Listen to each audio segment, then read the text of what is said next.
नमस्कार साथियों, कुछ बात करें यूट्यूब चैनल पर एक बार फिर आपका बहुत बहुत स्वागत है। रविवार को यानी कि 11 दिसंबर को हमारे केंद्रीय विदेश मंत्री एस जयशंकर वाराणसी में थे। उन्होंने वहां पर बाबा विश्वनाथ का पूजन अर्चन किया और एक सभा में समाज और राष्ट्र निर्माण में मंदिरों का योगदान विषय पर बोलते हुए कहा कि मंदिर हमारी संस्कृति और इतिहास के संरक्षक हैं। ये बहुत महत्वपूर्ण बात उन्होंने कही और ये बात बहुत अधिक चर्चा की मांग भी करती है, क्योंकि हम सब जानते हैं कि मंदिरों में जाकर व्यक्ति अपने आप को शुचिता संपन्न बनाने का प्रयास करता है। शुचिता संपन्न का क्या अर्थ हुआ? मतलब शुचिता संपन्न होने का मतलब है कि व्यक्ति अपने आप को आंतरिक रूप से, हार्दिक रूप से पवित्र करने का प्रयास करता है। इस प्रयास में वह घर परिवार में अपनी सकारात्मक भूमिका का निर्वाह करता है।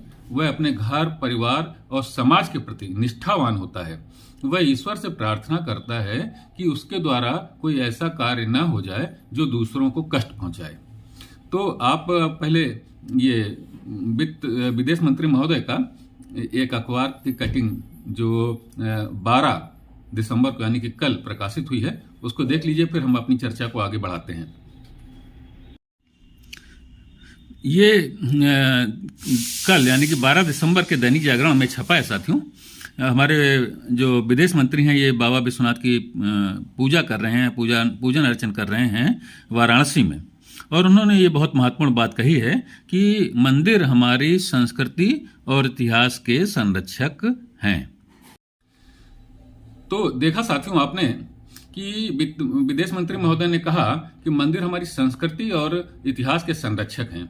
तो हमारी संस्कृति के संरक्षक किस तरीके से हैं ये देखिए कि एक व्यक्ति जब मंदिर में जाता है तो वह प्रार्थना करता है कि सर्वे भवन्तु सुखिनः सर्वे सन्तु निरामयाः, यानी कि वो अपने लिए ही सिर्फ प्रार्थना ही करता है, वो कहता है कि सभी लोग सुखी हों, सभी लोग निरोगी हों। ये हमारी संस्कृति है और हमारे मंदिर इसी संस्कृति के संरक्षक हैं। हम बदलेंगे, युग बदलेंगे, युग बदलेगा, हम बदलेंगे, युग बदलेगा उद्घोष करता है एक व्यक्ति मंदिर में जाकर के और संकल्प लेता है कि हम अपने आप को परिवर्तित करेंगे, इस तरीके से परिवर्तित करेंगे कि हमारे इस परिवर्तन का जो असर है, प्रभाव है, वो युगों युगों तक आगे जाता रहे। ऐसी सभ्यता और संस्कृति का संकल्प और ऐसी सभ्यता और संस्कृति का वहन हमारे मंदिरों से ही प्रारंभ होता है। वहां जाकर के ही हमें ऐसी ऊर्जा मिलती है। इतिहास ऐसी घटनाओं से भरा पड़ा है साथियों कि व्यक्ति मंदिर गया, वहां ईश्वर की पूजा अर्चना की, अपने अंदर ऊर्जा का संचार किया और आतताइयों के विरुद्ध संघर्ष किया न सिर्फ बल्कि सफलता भी पाई। दोस्तों, मंदिर हमारी वास्तुकला का और अन्य अनेक प्रकार की कलाओं का संरक्षण तो करते ही हैं, इससे हमारी संस्कृति का संरक्षण हुआ है, बल्कि व्यक्ति को बदलते हैं, व्यक्ति को सकारात्मक ऊर्जा प्रदान करते हैं। ये सबसे बड़ा मंदिरों का योगदान रहा है हमारे समाज के निर्माण में और हमारे राष्ट्र के निर्माण में। इसी कारण जब भी मंदिरों को क्षति पहुंचाई हमारे विदेशी आक्रमणकारियों ने, तो उनके विरुद्ध संपूर्ण भारत की जनता ने खड़े होकर के संघर्ष किया और उन क्षति जो इन मंदिरों को पहुंचाई गई थी उनका पुनर्निर्माण भी किया। और इन मंदिरों का पुनर्निर्माण वस्तुतः राष्ट्र निर्माण की ओर ही एक कदम था, क्योंकि इन मंदिरों ने हमारे राष्ट्र के निर्माण में इस तरीके से बहुत महत्वपूर्ण भूमिका निभाई है कि इन मंदिरों से बहुत ही महान महान पुरुषों का जन्म हुआ, उनकी विचारधारा में परिवर्तन हुआ।